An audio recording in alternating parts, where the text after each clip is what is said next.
আজ হলো গিয়ে রাখি বন্ধন। প্রতিবারের মতো আমি এবার আর বাড়ি যেতে পারলাম না। মনটা খুবই দুঃখিত হয়েছিল।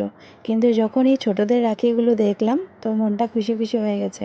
তো রুহি এখানে অনেকগুলো ভাই দাদাকে বাঁধলো, তারপর গিয়ে তানিও আসলো এখানে দেবাংশকে বাঁধার জন্য।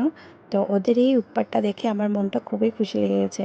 এক একজনের এটা খাবো সেটা খাবো, রাখি নিয়ে টানাটানি। আর রাখি পড়াচ্ছি ঠিকই, রাখিতে বাঁধতেই জানছে না ওরা। তো সেটা নিয়ে আরেকটা হাসাহাসি। আর ওদের মাগুলো হেল্প করছিল যে ওদেরকে বাঁধার জন্য। তো দেবাংশুর এখানে রাখিটা আমি যখন চলে যাই তো দেবাংশুর রাখিটা এখানে একটা মিস হয়ে যায়, ও আসার পরে বাঁধে। কিন্তু দেবাংশকে দেখো কীভাবে লজ্জা করছে, যেমন কি ওর কি আশীর্বাদ হচ্ছে বলে। এই রাখি শুরু হয়েছিল কখনই, কিন্তু শেষ হতে হতে প্রায় 2 ঘন্টা লেগে গেছে। এক একটা রাখি বাঁধতে নাই কমে তোমার 15-20 মিনিট সময় লেগেছে। আর এই চুটকিটাকে দেখো, এই চুটকিটাতে শুধু জিলিপির দিকে নজর, কখন জিলিপিটা ওকে দেবে। আর তারপর কি আর গিফট সেকশন, সব গিফট কালেক্ট করার পরে তারপর সবাই একসাথে খেতে বসলো।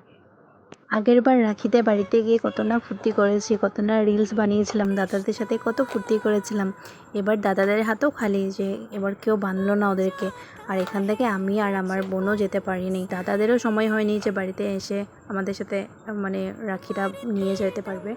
তো কী হবে, এবার ছিলই না। কিন্তু আমি এই ছোটো ছোটো আগের মুভমেন্টগুলো দেখে দেখে খুশি হয়ে যাচ্ছি, যাতে আমাদের ওই অ্যাক্সেসটা না হোক যে আমি রাখি পরাতে পারিনি। দাদারাও স্টেটাসে লাগিয়েছিল। এবার হয়নি তো কী হয়েছে, যখনই বাড়িতে যাব আবার রাখিটা নিয়ে যাব ওদেরকে, আর তখন যেটা ভিডিও শ্যুট করব সেটা তোমাদের সাথে অবশ্যই শেয়ার করব, তোমরাও দেখে নিও।